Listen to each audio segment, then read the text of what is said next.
একদিকে আমরা দেখতে পেয়েছি দুর্নীতি কেলেঙ্কারির ইস্যুতে শোরগোল, বিরোধীরা তার আক্রমণের ঢেউ তুলেছেন। অন্যদিকে আমরা দেখেছি রাজ্য কেন্দ্রের বিরুদ্ধে বঞ্চনার অভিযোগে সরব হয়েছে বারবার। আর তাই দিল্লি সফরে মমতা বন্দ্যোপাধ্যায় অবশ্যই সেখানে গিয়ে এই বঞ্চনার অভিযোগ তিনি তুলবেন। কিন্তু তার আগে দিল্লি সফরে যাওয়ার আগে কি বলেছেন মমতা বন্দ্যোপাধ্যায় শুনবো।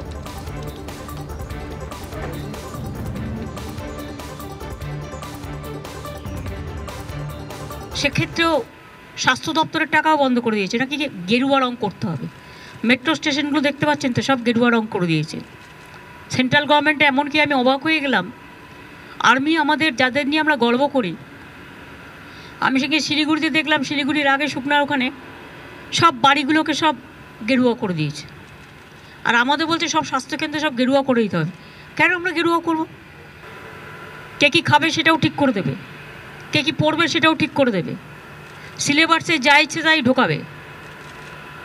টোটাল মানুষের মাথাটা ডিস্টার্ব করে দেওয়ার একটা, পার্ট আপ করে দেওয়ার একটা পরিকল্পনা,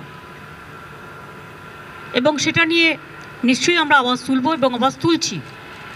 এই কথাগুলো আমার নিশ্চয়ই কথার মধ্যে থাকবে, এই জন্য যাচ্ছি। সংসদের অধিবেশন হলেই ওখানে এপাং ওপাং ঝপাং করতে যায়, অশ্বডিম্ব, কিচ্ছু হবে না। জোর ধরো জেল ভরো চলবে।